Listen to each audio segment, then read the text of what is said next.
to God's Receptionist Podcast, where I'm your host, Christy. And if you're returning, thank you so much. God bless you. And if you're new, well, welcome to the show. Well, on today's episode, we're going to be talking about how we're so quick to cut off people from our lives, from our family to our friends to people we just don't know really that well and don't wish to continue to getting to know because we found out one little detail we don't really care for them about. Or maybe there was an offense that was made that on either side that made you not want to encounter them anymore after that moment in time. And I will be the first to admit, I have learned something about myself in the recent years that I am not really too ecstatic to try to work out a problem between me and another person, because it comes with a certain amount of self-awareness and accountability. Yes, I've always been accountable, but it's the acceptance of taking that accountability that's really hard for me to muster up. And maybe for some of you guys too, who knows. But on this episode, I wanted to really just talk about how when there's an offense made, a lot of us don't want to go ahead and try to have a conversation that's going to end up healing that specific bond with that person, because not only are you going to be sitting there and having the difficult discussion of what hurt you, because you're most likely going to be reliving that moment time and again while you guys are having a conversation. You're going to feel a little bit more hurt every time that other person is explaining to you what you did. And there's probably, in some people's cases, there's some level of being embarrassed or feeling ashamed of the situation.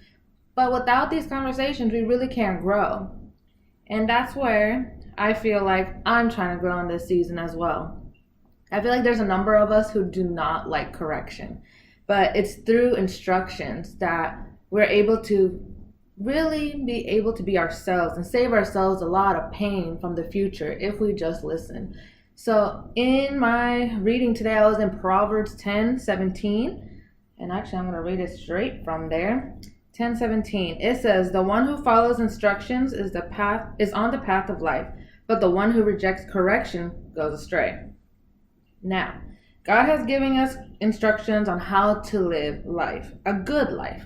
Yet, a lot of us don't want to follow or listen to the corrections that we must make in order for us to really be on the right path that God has set us on. And then that causes us to overcomplicate our lives. And that's something I actually wrote down in my notes, because we are the ones that overcomplicate our lives, not God. God has given us exactly the instructions that we need in order to live a decent life. And when we think of the commandments, we all think that there's just so many rules and regulations, but I've said it before and I'll say it again. You need those boundaries in order for you to stay safe, because outside of the boundaries, you don't know what lies outside of the protection of God, because you're going to be in the hand of God and God will protect you from everything and you don't have to fear anything. That's why the enemy does his best to try to lead you astray so you leave the hand of God. Me and my husband are having this conversation maybe a couple weeks ago about how, well, this was his profound thinking about how the enemy tries to lead us away from the hand of God where we are protected, so that we are in the wilderness where there's no protection, and then that way the enemy can have his way with us, because there's no longer Jesus there to be our shepherd to protect us. But that's why God always says that the good shepherd leaves the 99 for that one. But that's getting off track. But one thing I have come to realize is that we get into an altercation with someone, and when one person is ready to talk about it, the other person is not ready to talk about it. Because sometimes it takes a little bit longer for somebody else to really heal and get to the place where they want to have that conversation. And other times people are still soaking in their misery, and in that some people are in their pity party, some people are in the I'm so hurt and offended, I'm not willing to let this go just yet.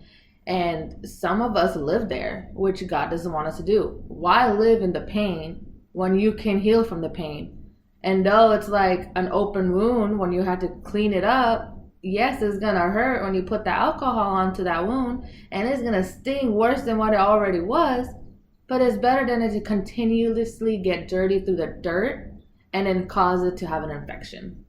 And with when you sterilize the wound, it's going to hurt in that moment, but it's going to heal after that. And it'll take time, but it will heal much faster than you just not doing anything at all for it. So I feel like I'm in these type of situations, not that too often, because something I've learned about myself is that I don't like, and this is something I've really just come to the consciousness of today when I was journaling, was that I cannot, or I do not like to let people in too close. And I'm afraid of that. And believe it or not, I'm about to have my therapy session in like an hour and a half, and that's what I'm about to talk about today, because I feel that is something that I need to work on. So that's reality for both all of us, right? Because I feel like everyone has something about them that they need to change, especially when it comes to fixing a problem with another person.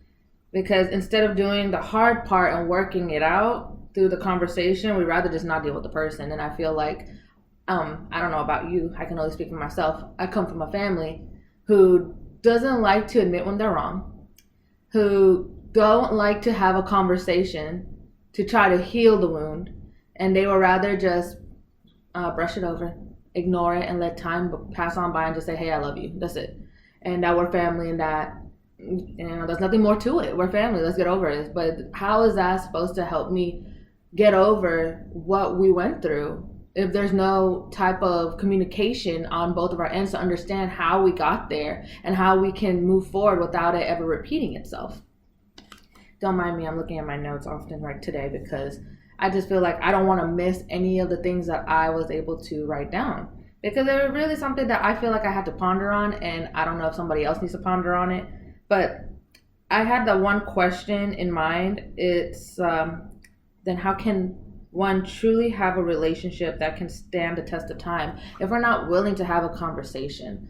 So one thing I really love about my little sister, because I'm the oldest, she's the healer of our family. She's the one that healed. She went through mental, physical, and emotional healing, and she's the reason why I'm able to have these honest conversations with myself where I'm like, okay, this is what I don't like. So the other day, because I have this problem with a friend who I've been friends with for 6-7 years, and there was offense that was taken. No conversation has been had, but that person reached out, and then I haven't responded because, well, I'm gonna get to the verse later on that really will make you understand why I didn't respond. But I didn't want to respond because I needed to collect my thoughts and understand my emotions before I made a decision to reach back out, because it's like he wants to rekindle, and I'm here thinking, okay, do I want this relationship or not? In the last year, I have learned something about myself, which is I don't work on relationships, and I don't care to understand the other person's problem, which is a bad thing. And one of the commands that God has given us is to love Him with all of our heart and to love people. But how are we going to love people if we're not willing to work out a situation with them that will help benefit both of us moving forward? So I called my sister because I was like, okay, I can't talk to my therapist for another 2 days. And I'd rather talk to my sister because she's been in therapy longer than me. She's been in therapy since, I don't know, a couple of years, 6-7 years. So I started having this conversation with her last night and saying, hey, what is your advice on this? Or what do you think is the right way to approach the situation? Because I'm not emotional. I don't know about a lot of you guys, but I come from a household where, and it's funny because me and my sister come from the same household, but two totally different outcomes have come from it.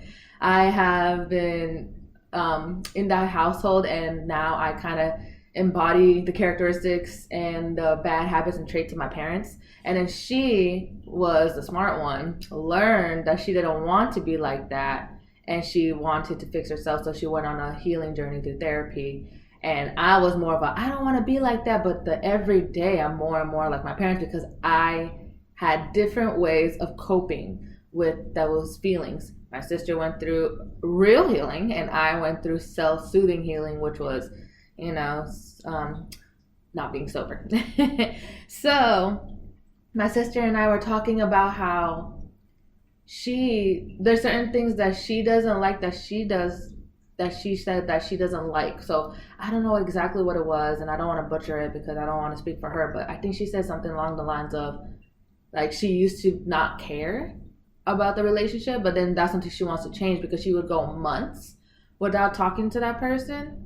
And that's where I'm at sometimes, not all the time. It depends on the person and the situation. But She was saying that now she's been working on it for quite a while now, maybe a year now, and she has cut that time to 1 week span where she will only take a week maximum. That's what she wants to. That's her good happy place. A 1 week maximum, not speaking, to understand and collect her thoughts, and then revisit the conversation. And I really admired that, because she was all like, one of her friends had said, I'm so sorry I said that. That was a prejudice side of me. That's a part of me I don't like. And I don't know if she said that he wanted to change it, but let's just say, for the sake of this conversation, he said that he wanted to change that about him. And my sister was sharing that with me, and I'm like, wow, that makes me think of how well self-aware he is, and that I want to be like that. Because we're not perfect, and every day we're learning, and every day we're growing. So that's the only way we could grow. So having these conversations with my sister is very profound for me, because I've never had these conversations, and when I was younger, I really didn't like her. So if you're a youngster and you don't like your younger sibling, they might just end up saving your life. And if it wasn't for her, we wouldn't have the relationship that we have. Why? Because she was willing to have the conversations with me I didn't want to have. And though it was hard, and though I was resisting at that time in my life, she kept going, because she made the decision that she cares about us and this relationship as sisters, but that she was willing to fight for it. And that's something I'm like, I need to get to that point in my life. And I'm 27, about to go on 28 by the end of the month. So I'm just thinking, I need to start making those decisions as well. So when I started thinking about this, my sister's the one that taught me that you need regular maintenance in a relationship. And that doesn't just go for your significant other. It just goes for every relationship bond that you have forged over the years. Because how can you have a lifetime relationship without problems making there be a separation between you two? And when there is a separation between you two, you have to think, do you want this relationship, and does it serve me? Always go to God for counselship. And then after that, if you decide you do, how do you go about it? So my sister told me something the other day. I don't know exactly what she said, but it stuck with me. She said, you don't want this relationship. Because I was telling her, oh, it's a bad time. I don't want to have this conversation right now. I'm going through an XYZ. She's like, you really don't want this. I'm going to tell you straight up, you don't want this relationship. And I was like, yes, I do. I just feel like it's the wrong time. She's like, well, and then I was explaining to her, I was like, I just don't feel like I have the emotional or mental capacity to do an in-person conversation because there's so much going on in my life. And she said, well, that's okay. You can still talk on the phone. But the minute she said, no, you don't want this relationship, it made me realize, like, because I did tell her I want the relationship, but she was saying, if you really want the relationship, you will make time. And you're not going to let too much time go by without having that conversation. And that made me feel, first and foremost, I didn't like it. It was a zinger. And second of all, it made me feel like, okay, my sister's onto something. She's not wrong. And that became a time for me to come to the conclusion that in a relationship, you need self-reflection. Not on just the two individuals as a whole, but for yourself, and see where you're at and what you can change to help make this relationship better. That being said, in my opinion, the reason there are so many failed relationships is because we live in a world where we don't wish to correct ourselves. And that's something that I have been now consciously making a decision to change about myself, because that's how we grow. See, the people who say, oh, I ain't never going to change since 88. Look, I love E40. But when he says that, I'm just like, so you don't want to change? I get it. When life is going good, what do you want to change? But it's like, there's always room for growth. And when you hear an adult, let's just say a mature adult, say, oh, I'm never going to change. Well, you have to realize that God wants you to be ever evolving. Just because you're thinking that that's a good place to be doesn't mean that there's nowhere better to grow into. Just like God is an ever evolving God, he wants us also to evolve with him. This is when we speak more, right? Because we don't want to correct ourselves. And when we're in a conversation, let's just say we get in a conversation with that person, we speak more not to understand, but just to make a point. And that becomes a problem on its own, because you're not trying to fix the problem. You're just trying to make a point as to why you're justifying something that you did. And I was in my Women's Prevail group last night, and I think I had written it down. This is my journal that I'm writing for my daughter. So that way, whatever lessons I learn, if you're on YouTube, you can see it. Whatever lessons I learn, I just write it down and just give her the best advice I can give her that I wish I had earlier. But in here, I actually wrote a couple of the points that I learned yesterday. And though it's something that is so simple, and I think a lot of us have heard it, there are maybe a few of us who haven't. This comes from the book How to Win and Influence Friends, which is a book, and I would highly recommend it. I haven't finished it, but that's where my mentor has gotten these 2 points.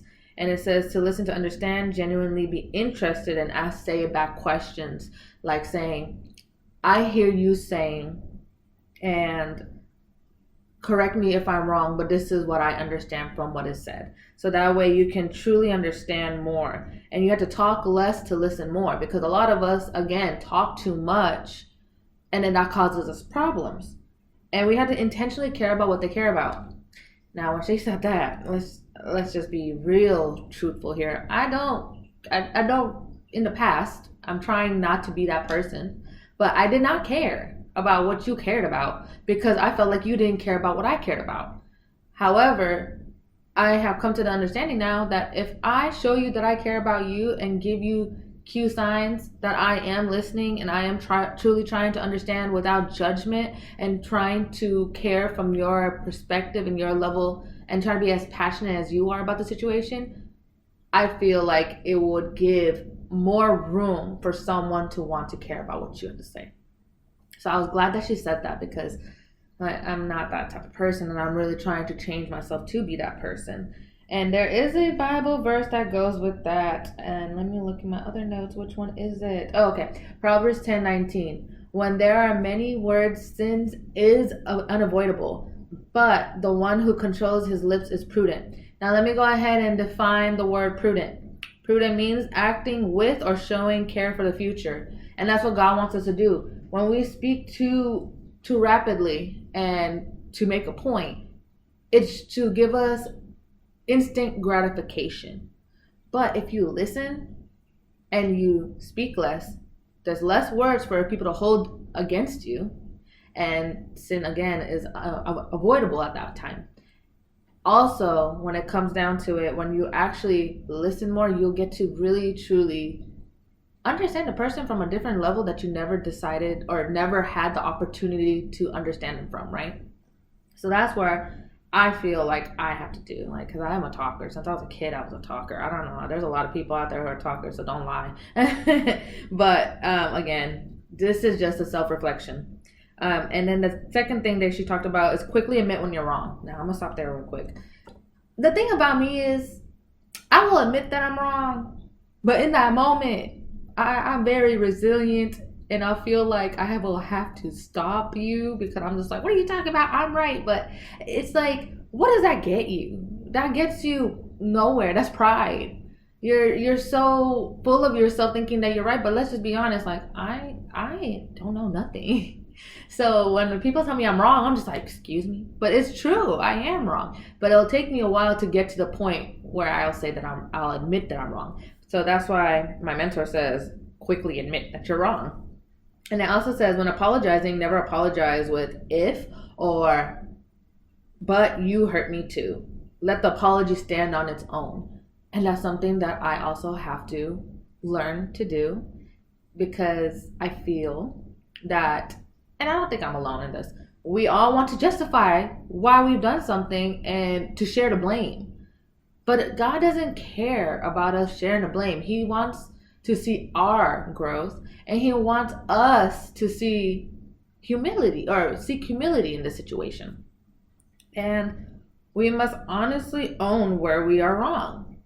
So these are the things that I'm trying to work on myself. And if that's something that resonates with you, I hope that you work on it too. Because that leads me to Proverbs 11:2, where it says, when arrogance comes, disgrace follows, but with humility comes wisdom. And that is where I feel, in my personal opinion, we fail. Because we're so busy trying to pride ourselves where we're right. We're so busy trying to let someone know that, no, you're wrong. You have to listen to me because you want to feel superior. But we shouldn't be feeling like that. We need to be able to connect with people through our weaknesses, because that's how we can truly connect with one another, because none of us are perfect. None of us will ever be perfect in this world that we live in. And let me actually keep my notes on me right here. We must also be so self-aware of ourselves that we have to be self-evaluating ourselves often, because we can't change people and we can only change ourselves. That's why it's a conscious decision that you have to make in order for you to truly want to change. If you don't want to change, then don't expect the world around you to change. But if you change, then you'll see the perspective of life will shift. My husband always tells me I never speak about the positives as much as I vocalize the concerns of my future or my present or whatever that I'm going through. And that's something I don't want to admit to him. And I get it's really hard. I don't know how you guys are. It's really hard for me, and I'll be very vulnerable here, to admit or like unwaver with my husband, like with your spouse. I don't know why it is. It's just like it's so difficult. And he said something to me where he's like, I don't feel like, because he loves words of affirmation, and I wasn't raised on words of affirmation. I was raised on action, and my mom always says words mean nothing, action means everything. So it's like two different worlds collide, and now I have to realize that I'm no longer in that household. Yeah, this version of me worked in that household, but now I'm in a new home where I'm creating a new environment with my husband for our children, and I need to adapt into a new way of speaking and thinking. And it's going to take a long time. Like, nothing is going to happen overnight. That's another thing that we mistaken things for. Like, we think that, oh, okay, if I do this today, it'll happen tomorrow. Like, no, you have to be better 1% every day. That's all you have to aim for. 1% better every day. And as long as you're consistent with that, and you make sure, like, if you read the Atomic Habits book, it just says, like, don't make huge changes. Make little tiny changes every day and see where that accumulates to.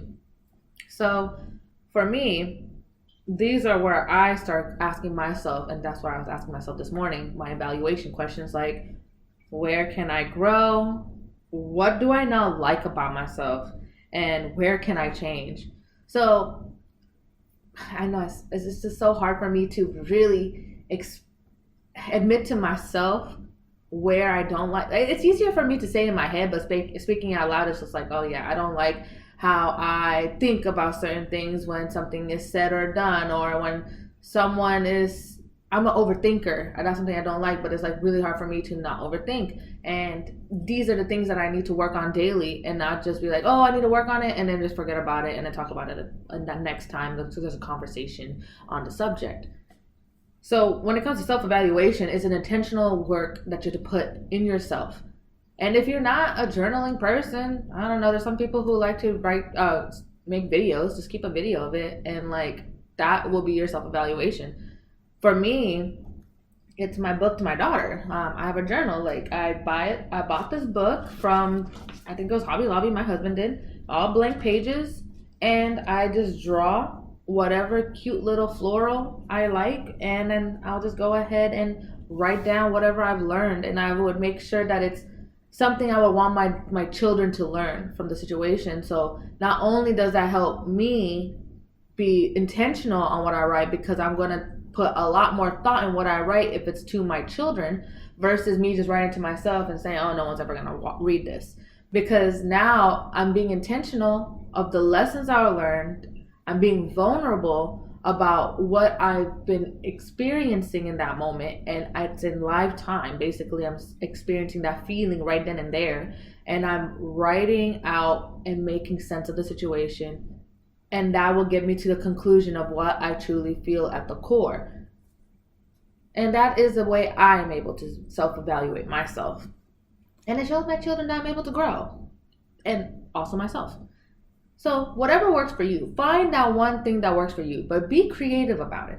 Because I used to think about the times where I didn't have time to do things, but when I make the time to do it, I feel like, wow, I finally understand why I am the way I am.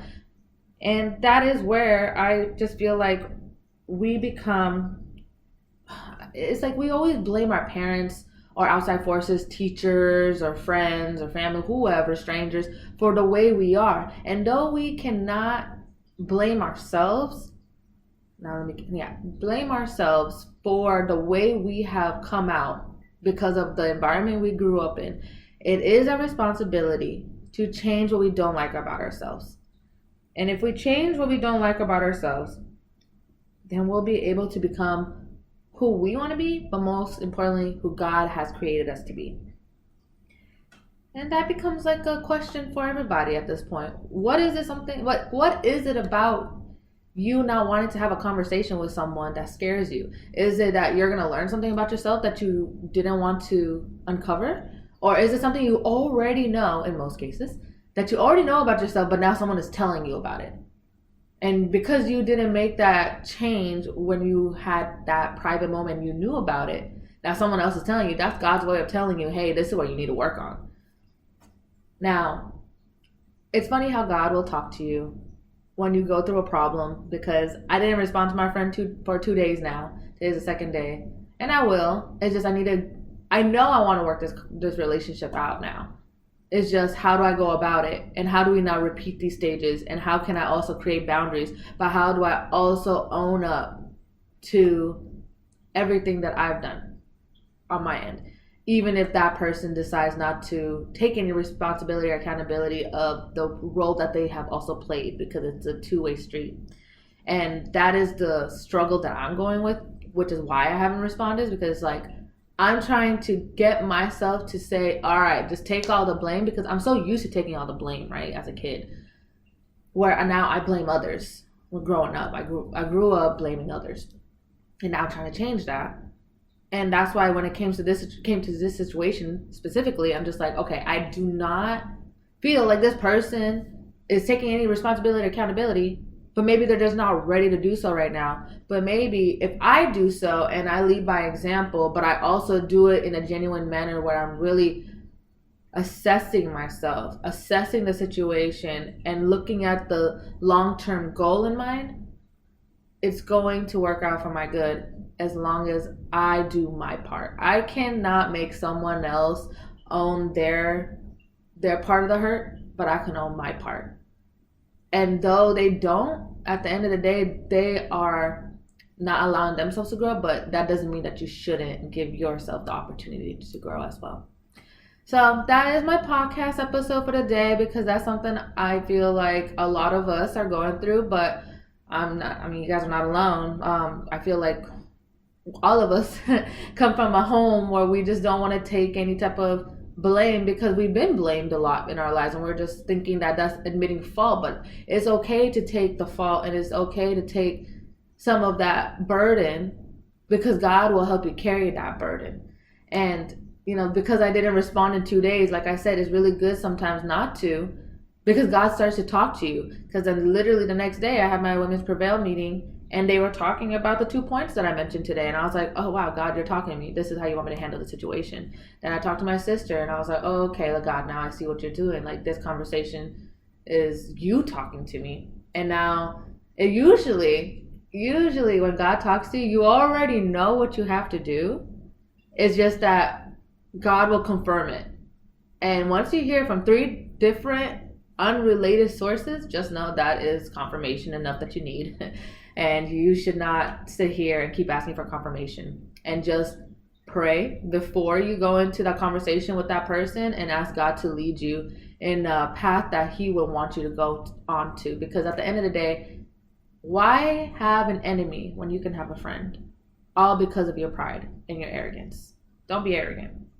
So I'm going to leave this podcast episode with a question for you guys. And that question is, what do you notice about yourself that you don't like, and identify what steps it will take you to change it? Now, that will require some isolation and some thinking on your own part, but I just encourage you guys this week to find out one thing that you don't like. It doesn't have to be big, it can be small.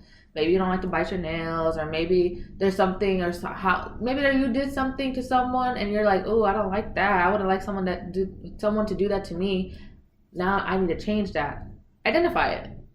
And one of the questions that I think someone in my women's Prevails class group had said was, there was a person who asked them, hey, how can I be a better friend to you? Do you feel like I was not fair to you when I said this? Or do you feel like I said this to you? I want to know so I can change that behavior if this hurt you and our relationship in any way, shape, or form. And it's questions like those that really make a difference, because that's an emotional deposit that you're putting into someone. So that's my episode for today and for this week. I hope that you guys learned something, and that in the future of this week that you guys will change something about yourselves that will better your relationships in the future. Other than that, thank you guys so much for joining. And until next Tuesday, I hope you guys have a blessed week, and follow me on social media, God's Receptionist Podcast. I'll do my best to continuously post on those websites, Instagram, TikTok, but let's be real, y'all. It's just a struggle out here, so forgive me if I'm not as consistent, but I will always make sure to do my best to upload a podcast episode every Tuesday. Well, you guys have a blessed week, and until next Tuesday, learn something about yourself. Do a self-evaluation, and have a blessed week.